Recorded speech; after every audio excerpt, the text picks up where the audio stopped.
Di studio ada Ralph Shoneman. Selamat datang di Good News Program. Terima kasih banyak atas undangannya. Ya, puji Jadi Tuhan. saya Senang puji banget Tuhan. akhirnya bisa ketemu langsung in person. Iya. And you are a big size man, man. Oh, you mean I have? No, not Yatami, but you are big. Iya. Ya kan bule lebih gede memang dari kita orang Asia. Amazing, oke. Iya. Nah, tentunya dihadiri juga oleh keluarga kamu ya. Bisa dikenalin dulu satu-satu. Iya, karena kebetulan saya yang tinggal di Jakarta di BSD, karena itu saya bisa hadir sekarang di studio di sini. Tetapi ada kedua kakak saya yang sekarang sama istrinya Joyce, ada kakak saya tertua Sven Shoineman beserta istrinya Joyce yang berada di Malang, dan sebelahnya ada lagi pendeta Dr. Rainer Shoineman, Wow. kakak saya kedua yang juga tinggal di Malang. Sayang sekali hari ini adik saya yang paling kecil Timo berhalangan hadir. Iya, iya. Ya, There will ditambah always itu be sebenarnya next kita one. masih punya satu adik perempuan yang berada di Jerman. Namanya Silke Shoineman. Jadi kita 5 bersaudara. Amazing. Mantap. Ya, ya. Tempo hari kita sempat waktu itu ngomong-ngomong dengan Sven. Swen dan juga Ibu Joyce. Joyce ya. Dan waktu itu kita juga asik tuh bisa diceritakan tentang masa kecil kalian dan yang lain-lain. Makanya itu suatu kesempatan banget, suatu privilege banget dan masih kagok ya ngelihat mereka ini ya. Masih Kenapa kagok? istilahnya medok banget bisa ngomong bahasa Indonesia gitu. Bahkan logatnya logat Surabaya juga ya. Logatnya lebih ke logat Arek Malang. Oh, Arema. Yes. Oke. Ya, ya, ya, mantap. Nah, mungkin bisa diceritakan dulu sama Ralph ya, bagaimana kisahnya sehingga Londo Jawa Kabeh ini bisa terbentuk. Wow, itu adalah cerita yang sebetulnya tidak pernah di-planning, tidak pernah direncanakan mau bikin channel YouTube, tapi kebetulan sekali di tahun 2019 ke 2020 Natal, kita sekeluarga semua berlibur ke Malang bertemu dengan kakak-kakak saya di sana, dan pada acara tahun baru kita ngumpul semua di rumahnya Coach Timo. Saya bilang Coach Timo karena banyak lebih kenal dia namanya dengan Coach Timo. Jadi di sanalah secara spontan tiba-tiba Timo bangun berdiri ya dan bilang ke kita, ayo sekarang kita buktikan ke masyarakat luas, ke semua kru-kru TV bahwa bukan hanya saya saja yang bisa bahasa Jawa. Meaning kakak-kakak saya semua juga masih bisa bahasa Jawa. Iya, iya, iya, Jadi iya, ya udah kita duduk di situ, istri-istri kita yang ambil videonya dengan handphone saja. Oh, dengan handphone saja? Dengan handphone saja. Lalu tiba-tiba Timo kan Instagram hanya boleh 1 menit kan? Ya. Timo mulai ngomong dalam bahasa Jawa, diteruskan ke Sven, diteruskan ke Rainer dan saya. Jadi kita ngomong ya sesukanya kita pada waktu itu. Nah sama si Timo dimasukkan ke Instagram dan rupanya itu sangat booming. Wow. Become viral, bayangkan saja become viral di Instagramnya Timo. Dan Timo kita bikin juga YouTube channelnya itu dalam kurun waktu nggak sampai 1 minggu. Kalau orang yang ngerti YouTube ya, Ya. dalam waktu 1 minggu itu dia punya subscribernya sudah bisa mencapai hampir 15.000. Wow. Nah 15.000 kenceng tuh. Nah, setelah itu, what to do with that? Artinya karena Timo sudah punya YouTube channel sendiri, dia tidak merasa tertarik untuk meneruskan. Ya kalau kita lihat Rainer apalagi dia enggak, Sven mereka berdua itu enggak, ya mereka happy to be a part of that, tapi Ya. kalau suruh handle YouTube channel ya bukan tipenya mereka lah. Ya. I see. Karena dua-dua pendeta ya kan, dan Ya. itu akhirnya saya rasa sedikit terpanggil dan belajar. Dan ternyata setelah itu saya keluarkan video satu persatu, setelah itu dan lain-lain, ada di mana juga Rainer bernyanyi atau kita dagelan di Pujon dan lain-lain. Itu mulai kita ngomong dan angkanya naik terus sampai puncaknya pada waktu saya pergi bulan Maret kunjungin anak saya yang lagi kuliah di Swiss sambil saya melihat International Motor Show IAA di situ di Geneva. Oke, I see. Saya that ambil video. satu ke situ satu title mencari mobil Lamborghini seharga 280 miliar ya.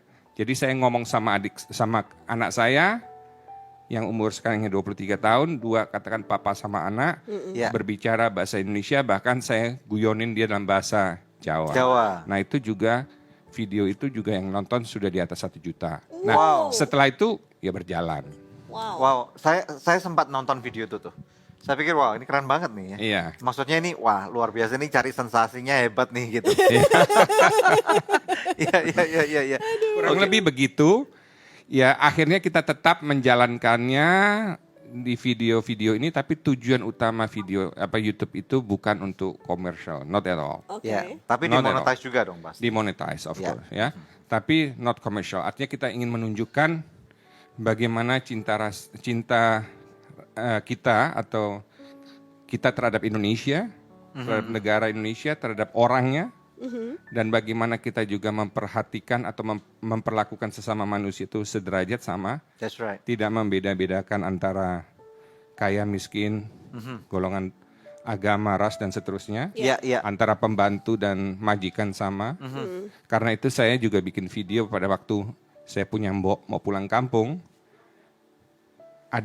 Anak saya Claudia spontan berteriak karena pada waktu itu tidak boleh sama Jokowi kan. Mbok kalau pulang didenda 100 juta. Itu video viral. Oh. Wow. Itu video viral. Kita hanya tunjukkan kegiatan kita sehari-hari. Dalam arti ya spontan, saya tidak punya studio kayak begini. Iya. Saya bikin semua yang terjadi hanya dari Pakai handphone. HP. Saya edit sendiri. Saya tidak punya tim, istilahnya apa, tim produksi dan lain-lain. Ya berjalan dengan apa adanya. That's good. Mantap. Mantap, mantap, mantap. Kita mesti belajar banyak nih dari kalian nih. Iya, kita Oke. mau nggak viral-viral ya. Nah, itu makanya tuh. Kita kayaknya mesti pakai wig gitu ya. Oh, gitu ya. Nanti kita belajar deh. Kita nyapa dulu mereka yang ada di Zoom gitu ya. Apa kabar kalian? Salam kenal dari kami. Kalau misalnya dengan Swen, dengan Ibu Joyce pasti udah kenal ya. Tapi dengan Dr. Rainer Schunemann. Oke. Kita sapa dulu ya. Pak Rainer dulu ya. Apa kabar Pak Rainer? Baik, terima kasih banyak. Ya, oke. baik saja. Ya, puji Iya. Tuhan, bisa ceritakan tentang kehidupan pelayanannya dulu. Kami ingin tahu nih. Kalau saya sebenarnya sudah dengan istri saya dan 3 anak saya, kita sudah 26 tahun di tanah Papua ya, di Jayapura dan juga tanah Papua. Tapi saat ini ketiga anak saya sudah kembali ke Jerman, sudah ada 2 yang menikah, yang kuliah. Mereka juga punya YouTube channel yang terkenal namanya White Papuans, Wow. Papua Putih ya. Papua Putih. Dan ya pelayanan kita tuh khususnya adalah saya di bidang teologi, saya adalah dosen teologi di Sekolah Tinggi Teologi di GKI Tanah Papua, dan juga dalam pembinaan warga jemaat. Namanya Sekolah Kitab Malam, ada banyak sekali sekolah-sekolah Kitab Malam, pembinaan warga jemaat dan majelis. Di samping juga berbagai seminar dan juga KKR. Dan juga istri saya di bidang ekonomi, yaitu bidang pembinaan usaha kecil bagi orang-orang Papua. Dan juga kedua-duanya kita terlibat juga dalam sepak bola, pembinaan sepak bola. Nice. Wow. Khususnya sepak bola putri. Jadi istri saya kan juga pelatih sepak bola putri. Dan juga kemudian menghasilkan banyak pemain timnas untuk Indonesia dari pemain Papua. Kemarin juga di PON ada 6 pemain yang dari kami juga yang juara PON. Jadi kita berusaha untuk membuat misi yang bersifat holistik ya, menyeluruh, baik rohani maupun jasmani. Itu tujuan kita. Kenapa kita pelayanan di Papua? Karena kita memang punya hati untuk Papua, dan saya terpanggil juga, istri saya juga terpanggil ke Papua karena kita mau menolong di daerah yang membutuhkan pertolongan. Karena pada waktu saya mulai di STT GKI, kita bayangkan GKI Tanah Papua itu warga jemaatnya sekitar 700.000 ya di Tanah Papua. Dan ketika saya mulai tahun 95 sebagai dosen, hanya saya yang doktor waktu itu. Sehingga membantu teman-teman di Papua supaya pendidikan juga bisa lebih meningkat. Saya sendiri juga ditabiskan sebagai pendeta di Papua. Dulu orang-orang Barat yang tabiskan orang Papua, tapi saya bangga orang Papua yang tabiskan saya. Mantap. Saya pendeta ditabiskan oleh orang-orang Papua sendiri. Jadi itu gambaran tentang kami. Jadi kita mempunyai visi, yaitu misi yang sifatnya holistik, baik rohani maupun jasmani, untuk memberikan harga diri, kepercayaan diri bagi orang-orang Papua. Keren. Lewat olahraga, lewat musik, lewat berbagai usaha kecil, berbagai bidang pendidikan, supaya mereka kemudian bisa berkembang. Itu tujuan kita ya. Terima kasih. Ya, keren, keren. Mantap, mantap. Di Papuanya di kota apa? Saya base-nya di Jayapura. Base di Jayapura. Oke. di ya Abipura, tapi pelayanan saya di seluruh Papua. Oh, wow, oke. Kalau berarti sekolah sepak bola itu ada di Jayapura juga? Ya, kalau di Jayapura itu kita punya tim putri ya, kita bina situ dari tahun 2009 ya. Waktu itu puncaknya tahun 2015 itu 8 pemain timnas dari kami, timnas Indonesia. Nice ya. Luar Jadi biasa ya. kita dengan uang yang sedikit berusaha untuk membuat pembinaan sepak bola, tapi selain mereka punya kualitas sepak bola, juga pembinaan rohani, sekolah, dan bahkan juga ada 2 anak Papua yang sekarang kuliah di Amerika. Wow. Dari pemain sepak bola dapat beasiswa karena mereka main sepak bola, dapat beasiswa di Amerika ya. That's Luar good, that's biasa pelayanannya. Keluarga kalian itu Keren. berdampak sekali ya, Iya. luar biasa. Maksudnya apa yang pernah diceritakan juga oleh Swen dan juga sekarang kita mendengar langsung melihat gitu ya. So, menurut kalian, kenapa Tuhan taruh kalian di Indonesia sih? Siapa yang bisa jawab? Mungkin Swen dulu nih. Kenapa Tuhan taruh kalian di Indonesia? Ya, mungkin karena kita semua cinta Indonesia, kita semua lahir besar di Indonesia, teman-teman semua orang Indonesia, dan kami sangat akrab dengan orang-orang Indonesia. Jadi dari kecil itu sudah punya hati untuk Indonesia. Keren. Tentunya masalah panggilan itu adalah masalah pribadi hubungan kita dengan Tuhan, di mana kita telah mendapatkan panggilan lewat firman Tuhan untuk menjadi hamba yang full timer dan juga sekaligus untuk melayani di Indonesia, menjadi berkat untuk Indonesia. Wow, keren. Mantap, mantap, Mantap, mantap. ya.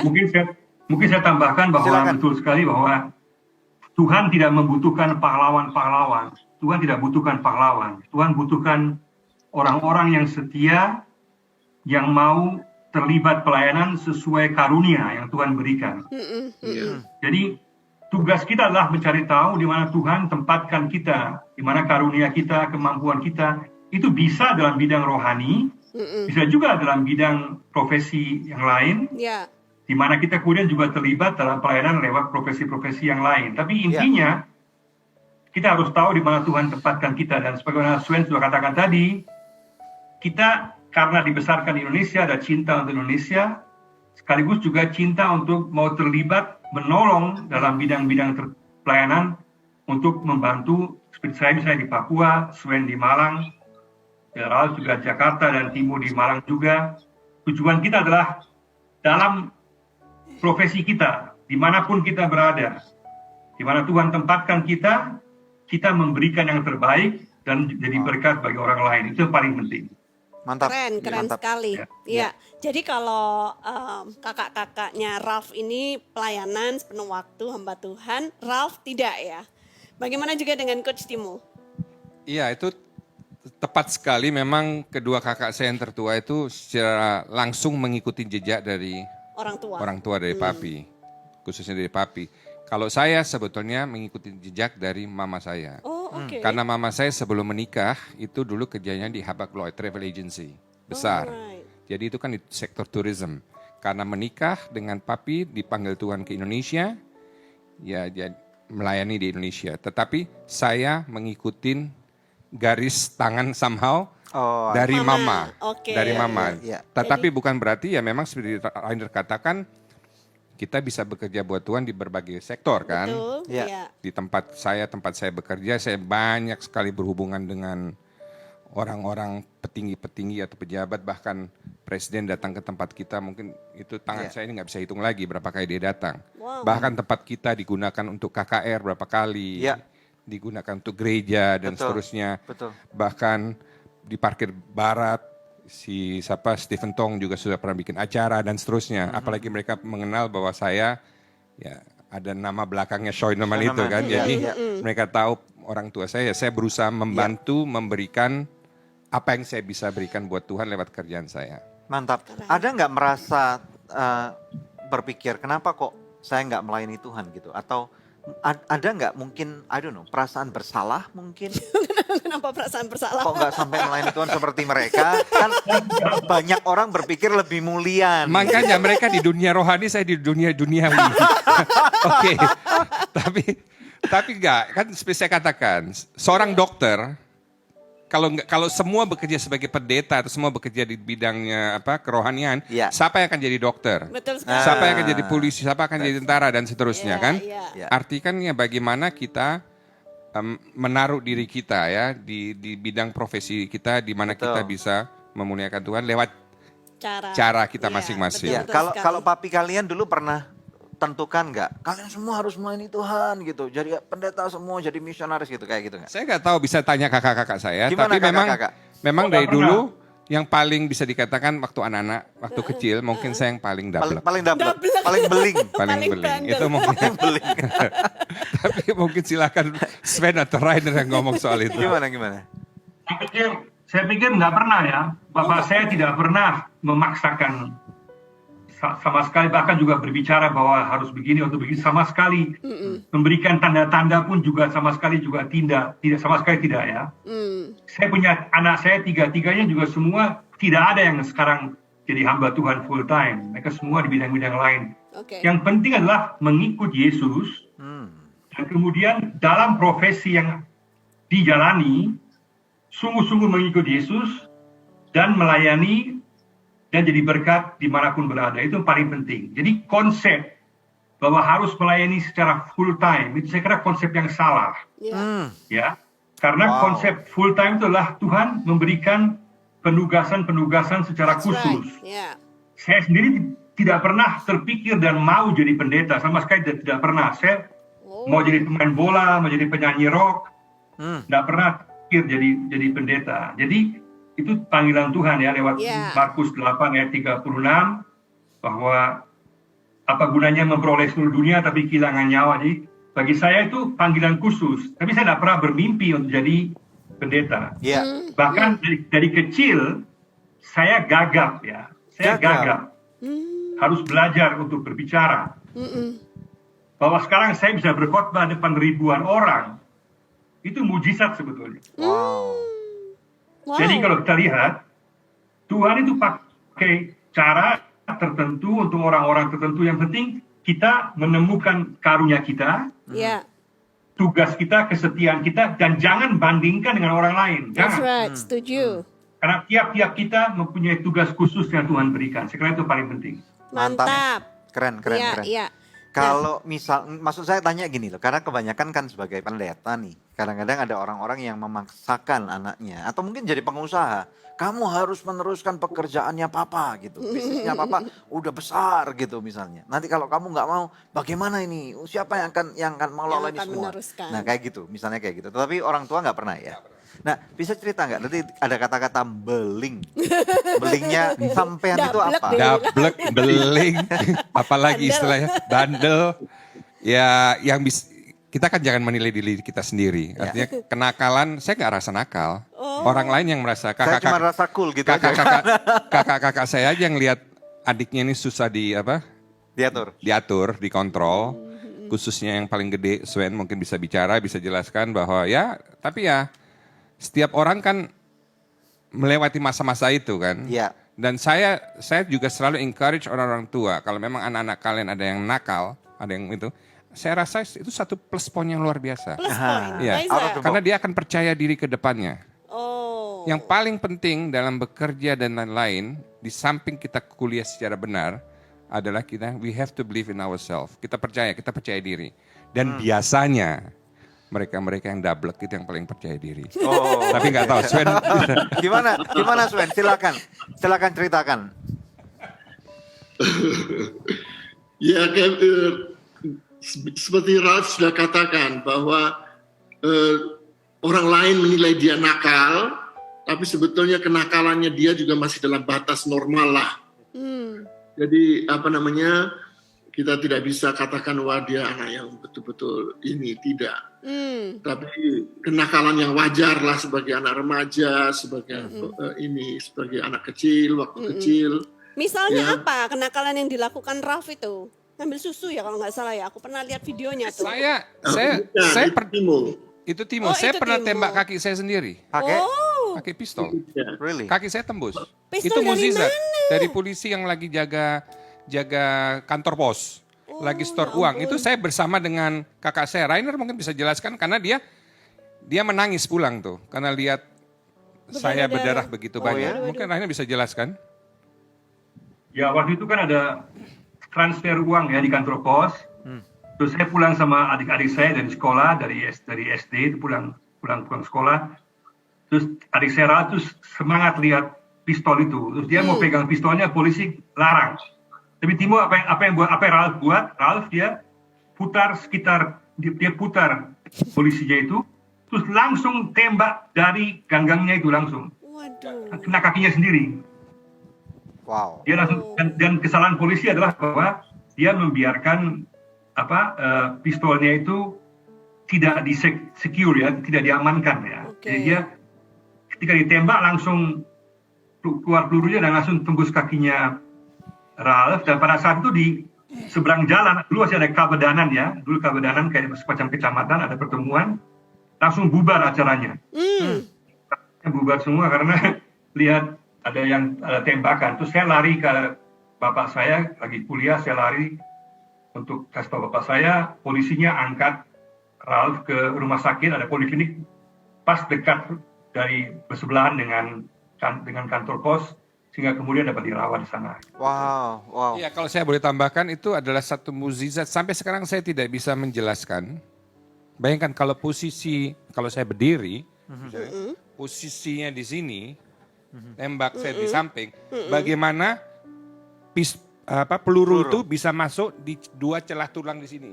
Soalnya kalau dia ke kiri katakan 5 mm aja ke kiri atau ke kanan itu hancur. Dan kalau hancur saya nggak bisa jalan. Pasti lumpuh. Iya. Look at that, how the shot goes. Itu udah pasti sama malaikat Jadi pas di tengah gitu maksudnya. Pas di tengah. Wow. Itu sampai sekarang kalau kita lihat saya sering sekali berusaha berdiri atau bawa pistol main-mainan, lihat bagaimana posisinya gitu. Nggak masuk akal. Nggak masuk akal. Wow. Ya itu adalah salah satu mukjizat yang saya dapatkan pada saat saya kecil, dan makin dewasa makin kita lihat ya memang betul campur tangan Tuhan ya. Amin. Amazing. Keren. Wow. Keren. Ini keluarga keren. Ya, kita nanti akan nyambung lagi ya. Iya.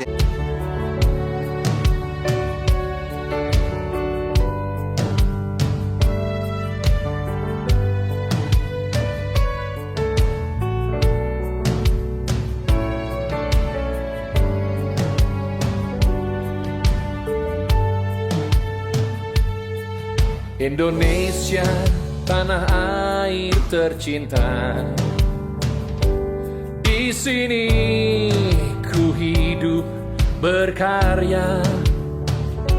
Raju damai, ragam suku agama. Surga kecil yang menjadi nyata. Pesona indah alam Nusantara,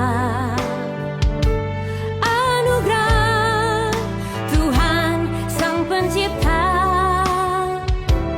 Pulau, gunung, lautan dan hutan rimba, diberkatilah bumi persada. Satukan, majukan Indonesia, dari Sabang sampai Merauke. Oh jagalah, amalkan Pancasila.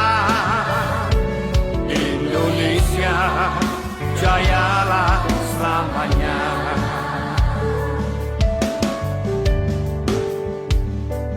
Kobarkanlah semangat kerja,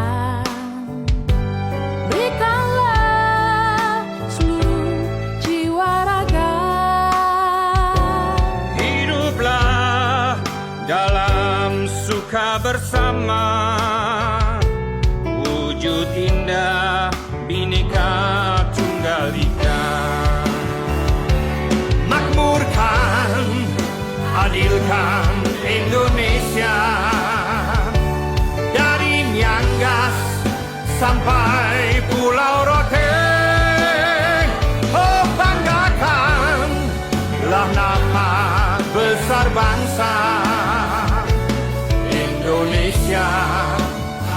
harulah di dunia. Satukan, majukan Indonesia, dari Sabang sampai Merauke. Oh jagalah, amalkan Pancasila. Indonesia jayalah selamanya. Indonesia harumlah di dunia.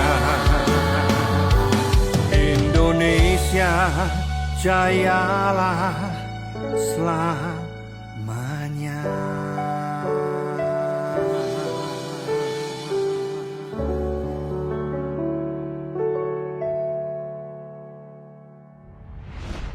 Indonesiaku, Indonesiamu. Baru saja kita melihat ada satu video klip yang keren banget dan ternyata ini digubah, ditulis langsung oleh one of the Schoenemans, ya, yaitu siapa tuh? Bapak Rainer. Dr. Rainer Schoeneman. Alright. Keren banget, wow. Keren, ya. Bisa diceritakan nggak bagaimana ceritanya kok tiba-tiba bisa terinspirasi untuk menulis lagu buat Indonesia? Ya, waktu itu kan memang Ralph minta saya untuk buat lagu tentang Indonesia. Pada saat itu juga kita tahun-tahun itu kan tahun-tahun menjelang pemilu kan, pilpres. Terus situasi agak kurang kondusif, kurang tenang. Maka dalam lagu itu kita ekspresikan betapa pentingnya kita mempertahankan Pancasila ya. Ya. Pancasila, juga keragaman Indonesia, keindahan Indonesia, kebersamaan Indonesia. Sehingga Indonesia itu hanya ada kalau Indonesia menjadi Indonesiaku dan Indonesiamu. Jadi sehingga ada kebersamaan. Jadi lagu itu sungguh-sungguh mengekspresikan keindahan Indonesia, keragaman Indonesia, pentingnya kebersamaan dalam Pancasila, dalam Kebinekaan Tunggal Ikaan. Semua itu berusaha saya masukkan dalam lagu itu untuk memberikan inspirasi bahwa jangan sampai yang indah, yang berharga yang kita miliki di Indonesia ini hilang hanya karena kepentingan-kepentingan sekelompok atau orang-orang tertentu atau kepentingan sesaat, supaya tetap Indonesia menjadi Indonesiaku dan Indonesiamu. Dan kemarin ketika saya di Jerman, saya dapat penghargaan boleh ikut menyanyi pada saat 70 tahun hubungan Jerman-Indonesia. Wow. Saya diundang khusus untuk menyanyikan lagu itu secara live. Waktu itu ada juga wali kota Köln dan juga banyak pejabat lainnya di Jerman.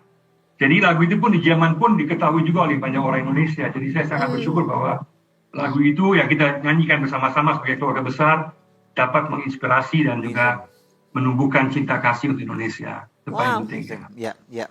Kita mau sapa dulu Bu Joyce nih, karena dari tadi hanya menjadi pendengar yang baik gitu. Bu Joyce, Ibu Joyce kalau melihat keluarga ini, keunikan apa selain mereka ini orang-orang bule yang ngomongnya Jawa?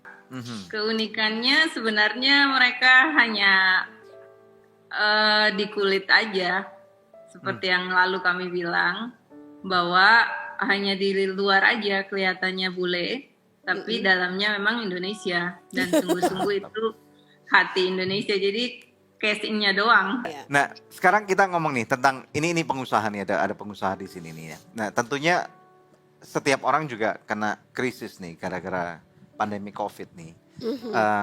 Kiat-kiat apa yang Ralph lakukan pada waktu harus survive COVID ini? Ya memang COVID ini kan melanda bukan Indonesia saja, seluruh dunia. Betul. Kejadian hanya gara-gara virus kecil yang tidak bisa dilihat, bisa dikatakan hampir seluruh dunia terpapar. Ya kan? Betul. Jadi memang nobody can plan, nobody bisa mempredik what's going to happen the next, katakan mau 6 bulan, 3 bulan, 10 bulan ke depan.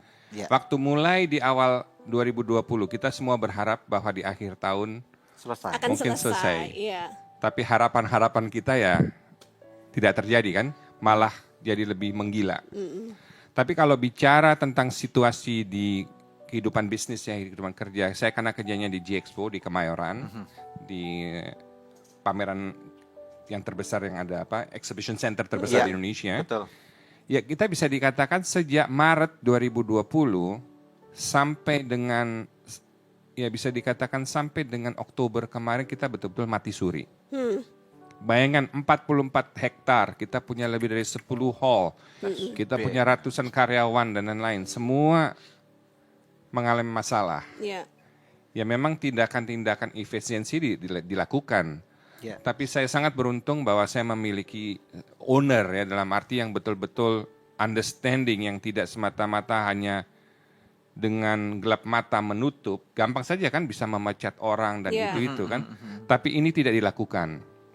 Sehingga kita betul-betul memaintain, mungkin memang ada pengurangan daripada salary dan lain-lain, which is normal. Ya. Tapi paling tidak kita perhatikan betul-betul karyawan kita supaya mereka masih bisa survive, hidup, dan nanti situasinya membaik kembali lagi. Ya. Memang banyak sekali working from home juga. Sampai bulan Oktober kemarin saya juga hanya sebagai contoh 2-3 kali seminggu kantor, itu pun paling hanya 4 jam. The rest is working from home, dan memang kalau dalam posisi manajemen memang banyak hal bisa diselesaikan lewat telepon ya, Iya, dan betul. email dan lain-lain. Tapi yang saya belajar di sini ya memang kita bisa mengharapkan, kita bisa melihat for the future, tapi kadang-kadang ya Tuhan yang menentukan. Dalam arti lihat bagaimana maskapai penerbangan pada guling tikar dan lain-lain. Sekarang kita lihat salah satu kita punya maskapai Indonesia juga lagi nggak jelas.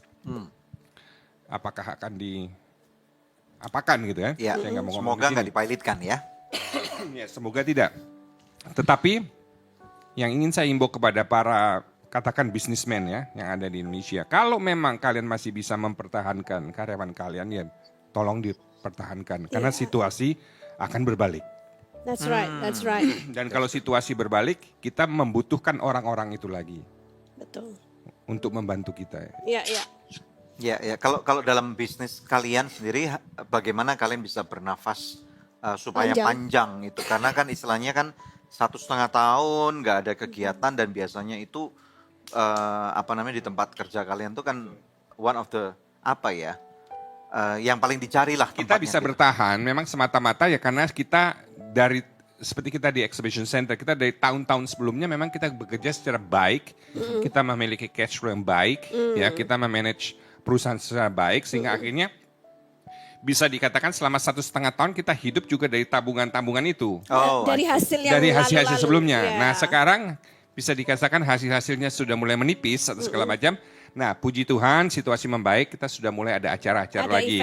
Ada event-event kecil, ada seminar, kayak saya barusan datang dari Kementerian Dalam Negeri, mereka mau bikin acara, Menteri PDNK dan seterusnya. Ya kita harapkan, di mana kita sudah turun, katakan hampir tenggelam, di situ saya rasa Tuhan membalikan kita kembali, artinya kita bisa naik kembali. Ya kita berharap di tahun 2022 ini akan menjadi tahun yang baik. Kalau kita lihat perekonomian secara umum, kita lihat memang tendensinya akan membaik. Oke. Good, amazing. Mantap. Ya, kita terus berharap tentu akan hal ini Iya, ya. iya. Nah, kalau kembali kepada the other tournaments yang ada di Zoom nih, ya, bagaimana menurut kalian nih? Kita bicara tentang COVID nih. Kalian dalam orang-orang yang saat ini menekuni panggilan Tuhan dalam bidang kerohanian, apa yang Anda lihat di tahun 2020? Ya, COVID ini membuat kita lebih bergantung kepada Tuhan, lebih mempercayakan seluruh kehidupan kita ke dalam tangan Tuhan. Karena dengan COVID ini, kita tidak pernah tahu apakah hari ini merupakan hari terakhir untuk kita. Wow. That's right. Ataukah kita masih diberikan kesempatan oleh Tuhan untuk hidup. Iya. Dan kalau kita diberikan kesempatan untuk hidup, maka seyogyanya kita juga menggunakan waktu itu sebaik-baiknya dan mengisi kehidupan kita dengan hal-hal yang baik, karena kita tidak tahu kapan ajal kita tiba. Iya. Jadi COVID ini seperti sudah dikatakan tidak bisa diprediksi. Ya. Maka protokol kesehatan itu perlu diikuti dengan tepat dan benar.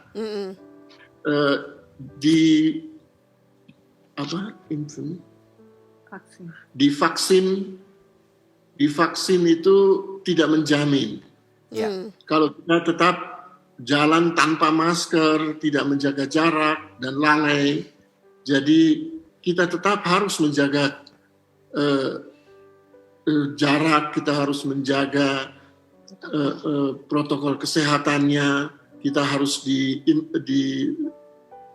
divaksin, Ya. dan mengikuti program pemerintah untuk menjaga diri dari virus yang jahat ini. Ya. Jadi dan tetap Tuhan berada di atas segalanya. Amin. Yes. Ya. Kita tidak perlu takut, panik, tapi ikuti protokol kesehatan, jalankan hidup ini dengan tak rasa takut akan Tuhan dan memberikan yang terbaik untuk Tuhan. Dan kalau kita diberikan kesempatan untuk melewati masa COVID ini, puji Tuhan, kalau COVID merupakan cara Tuhan panggil kita kembali ke pangkuan Bapa, ya berarti waktunya telah tiba. Tapi Tetap puji Tuhan. kita tidak perlu takut karena hidup kita ada dalam tangan Tuhan. Amin, amin. Mungkin yang terakhir nih, ada nggak message untuk rencana 2022 nih? Kan istilahnya kita semua berharap bahwa ada pemulihan nih dalam segala bidang. Mungkin dari setiap daripada kalian nanti juga bisa kasih sedikit gambaran tentang apa yang kalian masing-masing pikirkan atau rasakan yang Tuhan mau Atau dapat titip dari pesan Tuhan. apa Ya. nih untuk disampaikan. Silakan. Pertama-tama pemulihan dimulai dengan diri kita ya. Jadi saya pikir tahun 2022 ini sudah waktunya kita semua sendiri masing-masing melihat diri kita sendiri bertobat di mana kita perlu bertobat, kita berubah di mana kita perlu berubah. Kita sungguh-sungguh membuka diri untuk suara Roh Kudus untuk mengubah kita. Kemudian kita juga memohon agar ada perubahan, pemulihan dalam jemaat-jemaat kita sehingga ada persekutuan, ada kebersamaan. Dan dari sana itu pasti akan mengalir berkat bagi bangsa Indonesia secara keseluruhan.